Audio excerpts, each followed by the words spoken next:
आगे चलते हैं students, types of bonds discuss करते हैं।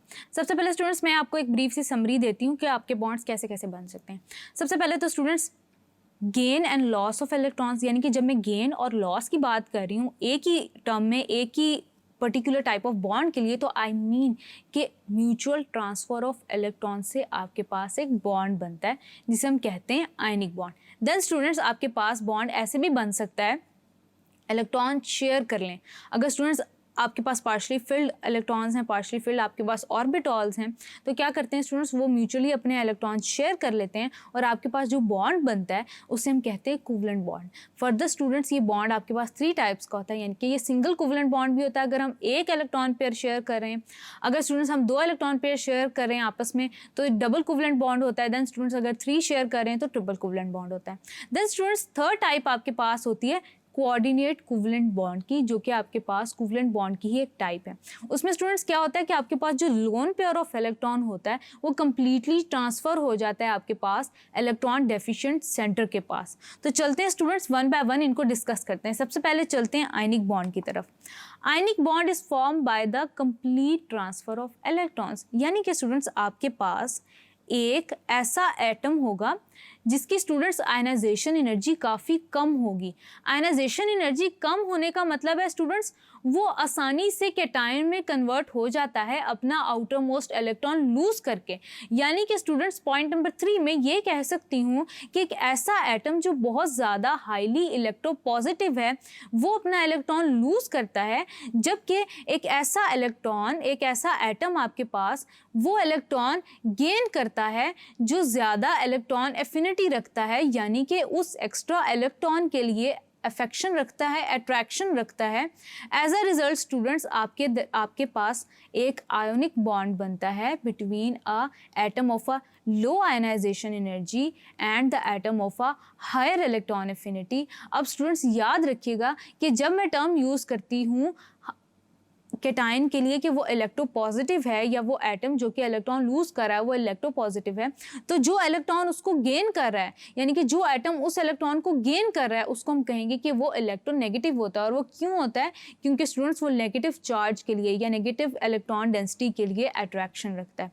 तो ये तो स्टूडेंट्स हो गई आपके पास बेसिक डेफिनेशन कि आयनिक बॉन्ड कैसे बनता है। It is form by the complete transfer of electron. अब स्टूडेंट्स यहाँ पे अगर हम देखें तो जब मैं बात कर रही हूँ इलेक्ट्रोपॉजिटिव एलिमेंट्स की, तो स्टूडेंट्स याद रखिएगा कि आपके पास अल्केलाई और अल्कलीन अर्थ मेटल्स जो हैं वो आपके पास हाईली इलेक्ट्रोपॉजिटिव होते हैं, यानी कि वो इजीली अपने आउटरमोस्ट इलेक्ट्रॉन्स लूज कर लेते हैं। और स्टूडेंट्स जो मोस्ट इलेक्ट्रोपॉजिटिव एलिमेंट है आपके पीरियोडिक टेबल का उसको हम कहते हैं सीसियम। अब स्टूडेंट्स यहाँ पे आप एक और बात याद रखेंगे कि जैसे जैसे आप from left to right in a periodic table move करते हैं तो आपके पास इलेक्ट्रोपॉजिटिविटी कम होती चली जाती है और इलेक्ट्रोनेगेटिविटी ज़्यादा होती चली जा रही है। यानी कि स्टूडेंट्स आपके पास जो हाईली इलेक्ट्रोनेगेटिव स्पीशीज़ हैं वो आपके पास हैं फ्लोरीन, क्लोरीन, ब्रोमीन, आयोडीन, एस्थीन। आगे चलते हैं स्टूडेंट्स, सबसे पहले हम कुछ एग्जांपल्स हैं उनको डिस्कस कर लेते हैं। स्टूडेंट्स आपके पास एग्जांपल है हमारे पास KCl की, यानी कि पोटेशियम क्लोराइड की। अब स्टूडेंट्स आपके पास जो पोटेशियम क्लोराइड है, पोटेशियम में आपके पास स्टूडेंट्स जो पोटेशियम है ये हाईली इलेक्ट्रोपॉजिटिव होता है या इसका आयनाइजेशन एनर्जी कम होता है। क्या होता है कि जो पोटेशियम है ये एक इलेक्ट्रॉन लूज कर लेता है, एक इलेक्ट्रॉन लूज कर लिया इसने, और स्टूडेंट्स जो आपके पास एनर्जी इस केस में एब्जॉर्ब हो रही है वो होती है 419 किलो जूल्स पर मोल।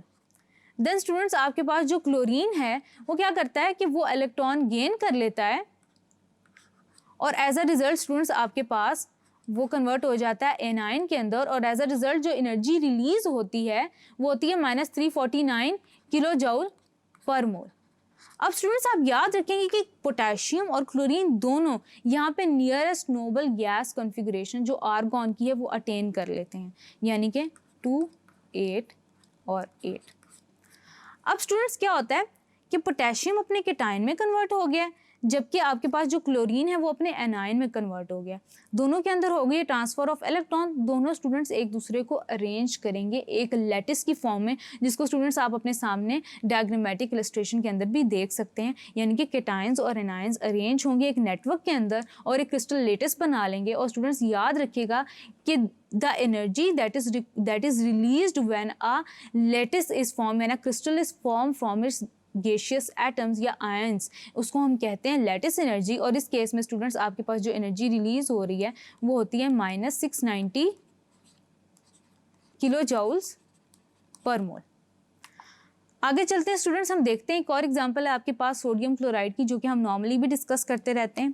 आगे चलते हैं स्टूडेंट्स, फर्दर एग्जांपल देखते हैं हमारे पास आयनिक कंपाउंड्स की क्या हो सकती है। अब स्टूडेंट्स आपके पास जैसे कैल्शियम हो गया, कैल्शियम स्टूडेंट्स अपने आउटर मोस्ट 2 इलेक्ट्रॉन लूज करके कैल्शियम डाई पॉजिटिव आयन बना लेता है, केटायन बनाता है। इसी तरह स्टूडेंट्स आपके पास एल्यूमिनियम है, एल्यूमिनियम अपने 3 इलेक्ट्रॉन्स ट्रांसफर कर सकता है ऑक्सीजन को या सल्फर को। बिल्कुल इसी तरह स्टूडेंट्स आपके पास कैल्शियम है, कैल्शियम अपने 2 इलेक्ट्रॉन्स ट्रांसफर कर सकता है ऑक्सीजन को या सल्फर को, रिस्पेक्टिव ऑक्साइड्स या सल्फाइड्स बनाने के लिए। +3 ई नेगेटिव। बिल्कुल इसी तरह स्टूडेंट्स ऑक्सीजन है, उसने अपने 2 इलेक्ट्रॉन गेन कर लेने हैं और अपनी जो स्टेबलेस्ट नोबल गैस कन्फिग्रेशन है वो अचीव कर लेनी है। अब ये O2 नेगेटिव। बिल्कुल इसी तरह स्टूडेंट्स आपके पास सल्फर है, ये 2 इलेक्ट्रॉन्स गेन करेगी तो ये S2 नेगेटिव बन जाएगी। अब स्टूडेंट्स होता ये है कि आपके पास ये मुख्तलिफ कम्बिनेशंस में भी एग्जिस्ट कर सकते हैं। ट्रांसफर ऑफ इलेक्ट्रॉन किसी तरह से भी हो सकता है, यानी कि आपके पास कैल्शियम 2 इलेक्ट्रॉन लूज करके और ऑक्सीजन 2 गेन करके आपके पास कैल्शियम ऑक्साइड बना सकते हैं, ये भी एक आयनिक कंपाउंड है। बिल्कुल इसी तरह स्टूडेंट्स आपके पास एल्यूमिनियम ऑक्सीजन के साथ कंबाइन हो सकता है Al2O3 एल्यूमिनियम ट्राइऑक्साइड की केस में, या एल्यूमिनियम ऑक्साइड या एल्यूमिना भी से कहते हैं। देन स्टूडेंट्स हम ये देख सकते हैं, ये भी पॉसिबिलिटी है कि आपके पास कैल्शियम सल्फाइड बन जाए और बिल्कुल इसी तरह आपके पास कैल्शियम सल्फाइड बन जाए और स्टूडेंट्स इसी तरह आपके पास बन जाए Ca2S3 और कैल्शियम ऑक्साइड बन जाए, जैसे हमने डिस्कस किया स्टूडेंट्स। और आपके पास आ जाता है एल्यूमिनियम ऑक्साइड और एल्यूमिनियम सल्फाइड Al2S3। तो स्टूडेंट्स इस तरह से आपके पास ट्रांसफर ऑफ इलेक्ट्रॉन्स हो सकता है और आपके पास मुख्तलिफ तरह के आयनिक कंपाउंड्स बन सकते हैं। बिल्कुल इसी तरह स्टूडेंट्स इस बेसिस पे हम क्या कर सकते हैं, हम नेचर ऑफ बॉन्ड को भी डिस्कस कर सकते हैं। स्टूडेंट्स याद रखिएगा कि आपके पास कोई भी बॉन्ड 100% आयनिक या 100% कोवलेंट इन नेचर नहीं होता। यानी कि स्टूडेंट्स आपके पास जो सोडियम क्लोराइड है वो 72% आयनिक है इन कैरेक्टर, बाकी का स्टूडेंट्स आपके पास 28% वो कोवलेंट है इन कैरेक्टर।